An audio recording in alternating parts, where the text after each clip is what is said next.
የመካከለኛው ምስራቅ የዝሆን ፍልሚያ ወደማይመለስበት ምዕራፍ ተሸጋግሯል። ኢራን ለ30 ዓመታት በሚስጥር የያዘችውን ህልሟን በይፋ አውጥታለች። የአብዮታዊ ዘቡ ቁንጮ ብርጋዴር ጀነራል አህመድ ቫሂዲ ዓለምን ያስደነገጠውን መርዶ ተናግረዋል። ኢራን የኒውክሌር ባለቤት መሆኗ አይቀሬ ነው። ይህ መግለጫ በዋሽንግተንና በቴል አቪቭ ከፍተኛ ድንጋጤ ፈጥሯል። በአሜሪካና በኢራን መካከል ያለው የቃላት ጦርነት ወደ ባሰ ደረጃ በተሸጋገረበት በዚህ ወቅት ፕሬዝዳንት ዶናልድ ትራምፕ ሆርሙዝን ተቆጣጥረናል ሲሉ፣ ኢራን ደግሞ ትራምፕ እየቀባጠሩ ነው ስትል አጣጥላለች። በሌላ በኩል በሆርሙዝ የባህር ወሽመጥ ላይ ያለው የበላይነት ሽኩቻ፣ የኢራን ወደ ብሪክስ ባንክ የመቀላቀል ሂደትና የውስጥ የደህንነት እርምጃዎች የቴህራንን አዲሱን ወታደራዊና ዲፕሎማሲያዊ ስትራቴጂ አመላካች ሆነዋል። ለዓለም የነዳጅ ፍሰት ወሳኝ የሆነው የውሃ መስመር ሆርሙዝ ዛሬ የሁለቱ አገራት የቃላት ጦርነት ብቻ ሳይሆን የቀጠናውን ሰላም ሊያናጋ የሚችል የከፋ ወታደራዊ ስሌት ስጋት አንዣቦበታል።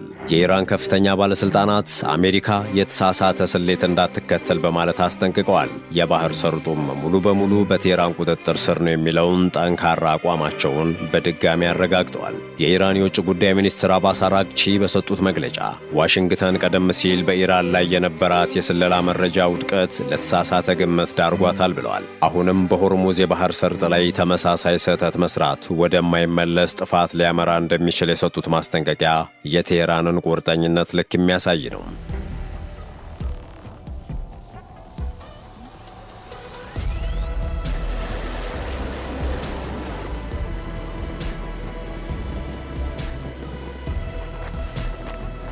በተለይም ቀባጣሪውና ጤናቸው የሚያጠራጥረው የአሜሪካው ፕሬዝዳንት ዶናልድ ትራምፕ በሰርጡ ላይ ፍጹም ቁጥጥር አለን ማለታቸውን በቀጠሉበት ወቅት የኢራን ወታደራዊ አመራሮች ግን ማንኛውም መርከብ ያለ ቴህራን ፈቃድ ማለፍ እንደማይችል በመግለጽ የትራምፕን ንግግር እያጣጣሉት ይገኛሉ።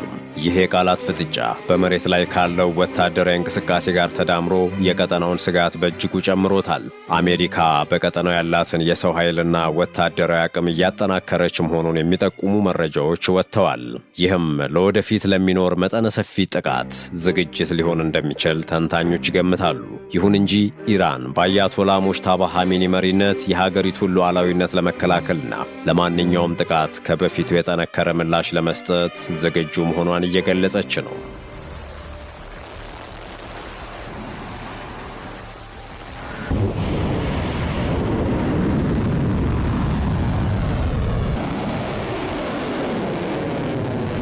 በዓልን አስመልክቶ የ3 ሚሊዮን ብር ቅናሽ አድርገናል።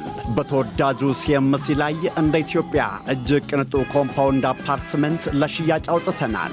ከፀሐይ ሪል ስቴት አጠገብ የፓርክ እይታ ያላቸውን ከ73 ካሬ እስከ 300 ካሬ፣ ከባለ 1 መኝታ እስከ ባለ 4 መኝታ በተለያዩ የካሬ አማራጮች ከ700 ሺህ ቅድመ ክፍያ ጀምሮ ቀሪውን ያለምንም የዋጋ ጭማሪ ቀስ ብለው የሚከፍሉበት፣ ቀድመው ለሚመጡ ደንበኞቻችን ከ7 እስከ 30% እውነተኛ ቅናሽ አዘጋጅተናል። ቅንጦት ይገባውታል። ይሄንን ታላቅ ቅናሽ ለመጠቀም በ0911 22 10 35 ላይ ይደውሉልን። መልካም ዕድል። ጤና ይስጥልን ውድ የመሿለኪያ ቤተሰቦች እንዴት አላችሁ? በዚህ መሰናዷችን በሆርሙዝ የባህር ሰርጥ ላይ የተጋረጠውን ወታደራዊ ስጋት፣ የአሜሪካንን የኃይል ግንባታ ዓላማና የኢራንን የመከላከል ስትራቴጂ በጥልቀት እንቃኛለን። ትራምፕ ከሽንፈት ለመሸሽ ሲሉ ሊከተሉት ስለሚችሉት የመውጫ በርና የኢራን ጦር ለከፋ እርምጃ ያለውን ዝግጁነትም እንዳስሳለን። እስከ መጨረሻው አብራችሁን ቆዩ።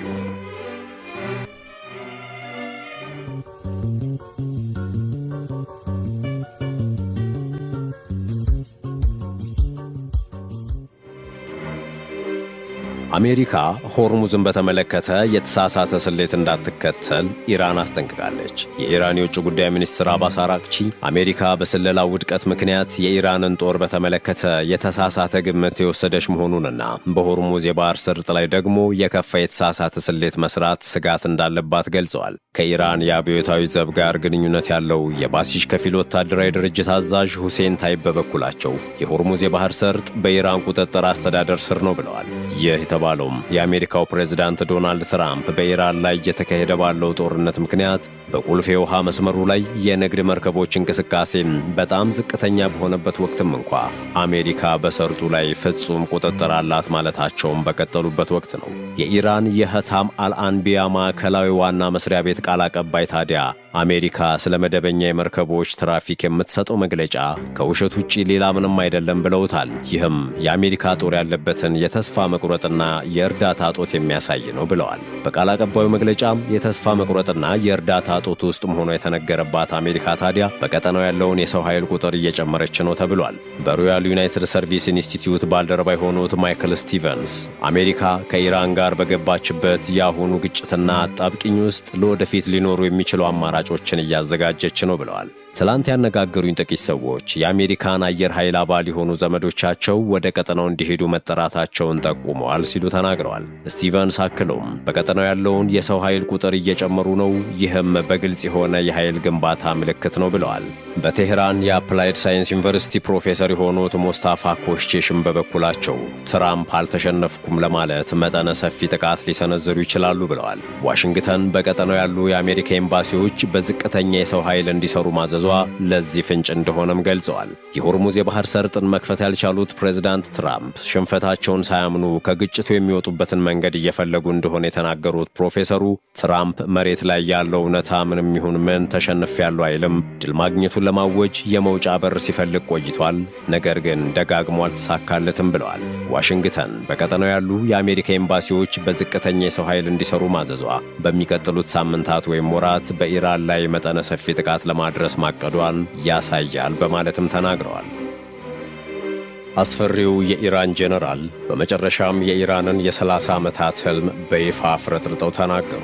ኢራን በይፋ ኒውክሌር መሳሪያ እንደምትታጠቅ አሳወቁም። አዲሱ የኢራን አብዮታዊ ዘብ ዋና አዛዥ ሆኑት ብርጋዴር ጄኔራል አህመድ ቫሂዲ ትላንት ሲናገሩ ኢራን የኒውክሌር ጦር መሳሪያ ታጥቃ ራሷን መከላከል እንደማይቀር ገልጸዋል። ይህ ደግሞ አሁንም የብረት ቆሎ ሆና ልቆረጠም ያለችው ኢራንን የቀጠናው ብሎም የዓለም ተፈሪ እንደምትሆን ምንም ጥርጥር የሌለው ነገር ሆኗል።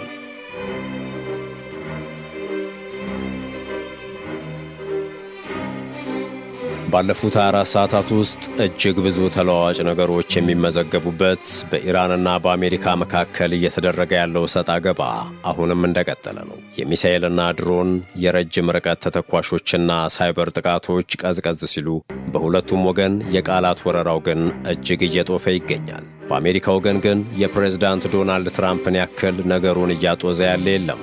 የሙሉ ጊዜ ሥራቸው መግለጫ መስጠት እስኪመስል በአሜሪካ ፕሬዝዳንቶች ታሪክ ታይቶ በማይታወቅ ሁኔታ በየቀኑ በቴሌቪዥን መስኮት እየመጡ እየቀባጠሩ ይገኛሉ። በአንጻሩ የጦር ሜዳ አሸናፊዋ ኢራንም በራሷ ወገን ከፍተኛ የሆነ ማስጠንቀቂያ መግለጫ እየሰጠች ትገኛለች። የኢራን መንግሥትና የአብዮታዊ ዘብ መግለጫዎች እንዲሁም የሀገሪቱ መንግሥታዊ ሚዲያዎች ያስተላለፏቸው ሰበር ዜናዎች ዓለም በትኩረት እየሰማቸው ይገኛል። ከሰሞኑ ከተሰሙት የአሜሪካው ፕሬዝዳንት ዶናልድ ትራምፕ ቀባጣሪና ጠባጫሪ መግለጫዎች መካከል የሆርሙዞች መጠን ሙሉ በሙሉ ተቆጣጥረነዋል ማለታቸውን ተከትሎም ዓለም የፕሬዝዳንቱን ጤና እየተጠራጠረው ይገኛል። ሆርሙዝን ያለማንም ጣልቃ ገብነት እያስተዳደረች ያለችው ኢራን ይህንን የአሜሪካን አባባል ባወጣችው መግለጫ ዓለም እንዳይደናገር ያለውን ትክክለኛ እውነት እንናገር ብላ ትራምፕ እየቀባጠረ ነው ስትል የፕሬዝዳንቱን ንግግር ውድቅ አድርጋለች።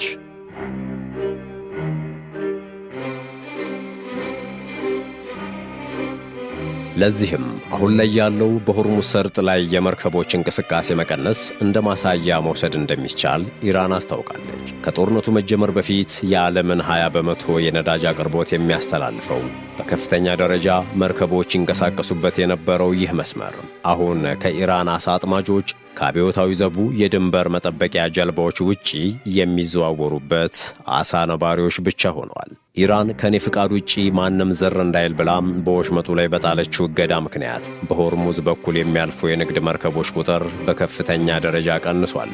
በቀን ወደ 6 እና 8 ብቻ መውረዱ ተረጋግጧል። እናም ይህ ባለበት ሁኔታ ነው እንግዲህ የነጩ ቤተ መንግሥት ሰው ሆርሙዝ ውሎ አዳሩ በእኛ ቁጥጥር ስር ነው እያሉ ያሉት።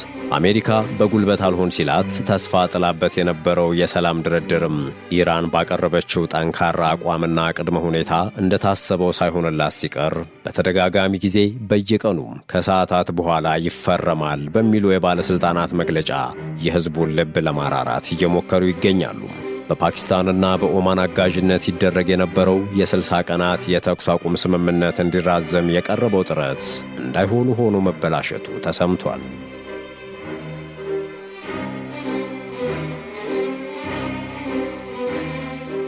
ኢራን በድንገት የተከፈተባትን ጦርነት መክታና ጠላቶቿን ካንበረከከች በኋላ አሁን ላይ በሀገር ውስጥ ደህንነት፣ ኢኮኖሚና ዲፕሎማሲ ላይ ትኩረት አድርጋ ያገኘችውን የጦር ሜዳ ድል እያስጠበቀችና እያስቀጠለች ትገኛለች። ኢራን በአሁኑ ወቅት ካደረገቻቸው የዲፕሎማሲ ሥራዎች መካከልም ፕሬዝዳንቷ መሱድ ፔዜሽኪያን ከጃፓን ጠቅላይ ሚኒስትር ጋር ያደረጉት ውይይት ይገኝበታል። ምንም እንኳ ጃፓን የረጅም ጊዜ የአሜሪካ ወዳጅ ሀገር ብትሆንም የጃፓኗ ጠቅላይ ሚኒስትር ከፕሬዝዳንት መሱድ ፔዜሽኪያን ጋር ባደረጉት ውይይት የኢራኑ ፕሬዝዳንት ሀገራቸው በአሁኑ ወቅት እየወሰደች ያለችው እርምጃ ሙሉ በሙሉ ራስን የመከላከል እንደሆነና በምንም መንገድ ከዓለም አቀፍ ሕግ ውጭ የሆነ ነገር እንደሌለ አስታውቀዋል። ፕሬዝዳንቱ አክለውም ለዓለም ኢኮኖሚ መቃወስና በከፍተኛ የነዳጅ ሀብትና ንግድ ለሚታወቀው ቀጠና አለመረጋጋት ተጠያቂዎቹ እስራኤልና አሜሪካ ናቸው ሲሉም ለጃፓኗ ጠቅላይ ሚኒስትር አስረድተዋል። ባለፉት 24 ሰዓታት ውስጥ ከተሰሙት ሌሎች መረጃዎች መካከል የኢራን ውጭ ጉዳይ ሚኒስትር አባስ አራቅቺና የብሔራዊ ደህንነት ምክር ቤት አዲሱ ጸሐፊ ሞሰን ረዛይ የሰጡት መግለጫዎች ናቸው።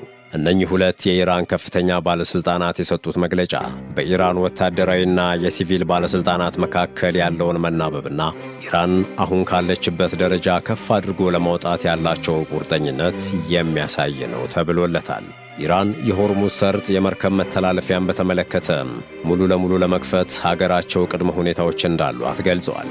የኢራን የውጭ ጉዳይ ሚኒስትር አባስ አራቅቺና የብሔራዊ ደህንነት ምክር ቤት አዲሱ ጸሐፊ ሞሰን ረዛይ የሆርሙዝ ወሽመጥ ሊከፈት የሚችለው ለሁሉ አስቀድሞ አሜሪካ የጀመረችውን የፍትሐዊ ጦርነት ሙሉ በሙሉ ስታቆም፣ በኢራን ወደቦችና ንግዶች ላይ የጣለችውን የኢኮኖሚ እገዳዎች ስታነሳ፣ እንዲሁም በመላው ዓለም ያሉ የታገዱ የኢራን ሕዝብና መንግሥት ገንዘቦችና ንብረቶችን ስትለቅ ብቻ እንደሆነ አስታውቀዋል። በሌላ መረጃም እንዲሁ የኢራን አብዮታዊ ዘብ አመራሮችም አሁን ስላለው ሁኔታ የተለያዩ መግለጫዎች እየሰጡ ይገኛሉ። የተሰጡት መግለጫዎች በዋናነት እስራኤል ጦርነቱ እንዲራዘምላት እያደረገችው ስላለው ጥረት፣ ኢራን ስላላት ኒውክሌር የመታጠቅ ተስፋና ቀጣይ ሊመጣ ስለሚችለው ጦርነት ወታደራዊ ዝግጅት ላይ ያተኮሩ ናቸው። ሲኤንኤን ከኢራን አብዮታዊ ዘብ ዋና አዛዥ አማካሪ ሰው ሰማሁ ብሎና እሳቸውን ዋቢ አድርጎ በሠራው ዘገባ ኢራን ከአሜሪካና ከእስራኤል ጋር የጀመረችውን ጦርነት ዶናልድ ትራምፕ ከሥልጣን እስኪወርዱ ድረስ ለረጅም ጊዜ የማራዘም አቅምና ዕቅድ አላት ማለታቸውን ይፋ አድርጓል። One way is to prolong this war until we get to the next term of the presidency and cause attrition, so that if anyone else wants to attack Iran, they will know there is a cost. በእስራኤል ግፊት ድንገት ዘው ብለው ገብተው በጦርነት አዙሪት ውስጥ ሲዳክሩ የከረሙት ፕሬዝዳንት ዶናልድ ትራምፕና ካቢኔያቸው ይህን መስማታቸው እጅግ አስደንጋጭ ነው።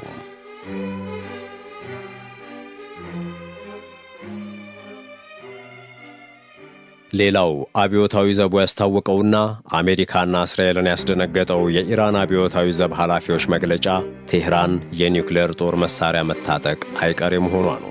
ይህ አስተያየት ደግሞ የተሰጠው በተራ ባለሥልጣን ሳይሆን በኢራን አብዮታዊ ዘብ ቁንጮ መሆኑ ዓለም ኢራን ያላትን አቋም እንዲረዳ፣ እንዲፈራና እንዲረዳ አድርጎታል።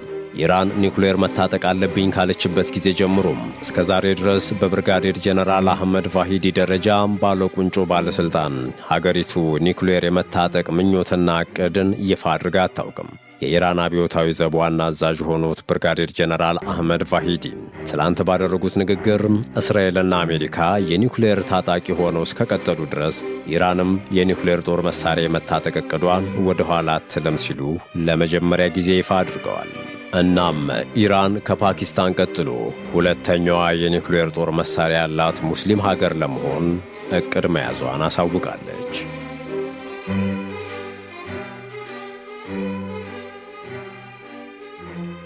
ሌላው አብዮታዊ ዘቡ ባለፉት 24 ሰዓታት ውስጥ ያስታወቀው ጉዳይ አሁን ላይ ኢራን ያለችበትን ወታደራዊ ዝግጁነት ነው። አብዮታዊ ዘቡ እንዳለው የጦር መሳሪያና የድሮን ክምችቱን ከቀድሞ በላይ መተካቱንና የጠላት ጦር የቀድሞውን ስህተት ደግሞ ከተሳሳተ በማንኛውም ሰዓት አጸፋዊ እርምጃ ለመውሰድ በተጠንቀቅ ላይ መሆናቸውን ገልጸዋል።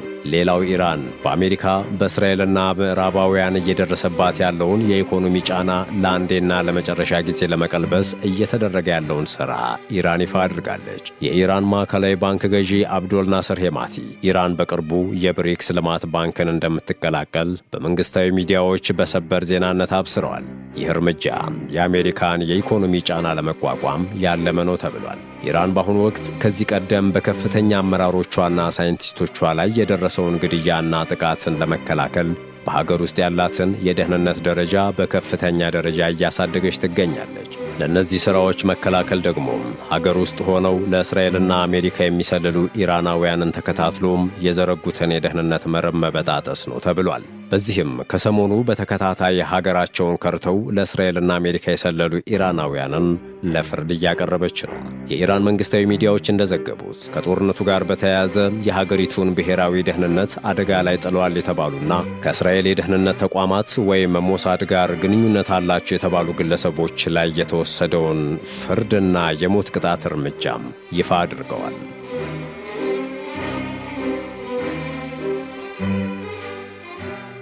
ውድ የቻናላችን ቤተሰቦች የዓለም ነዳጅ ዋጋና ዓለም አቀፍ የንግድ ጣፈንታ ቋፍ ላይ ባለበት በዚህ ወቅት በፋርስ ባሕረ ሰላጤ ላይ የሚሰማው የጦርነት ነጋሪት ወዴት ያመራ ይሆን?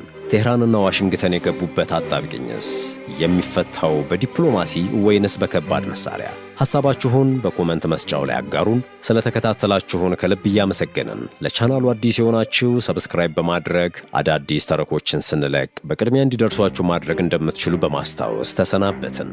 ሰናይ ጊዜ በያላችሁበት።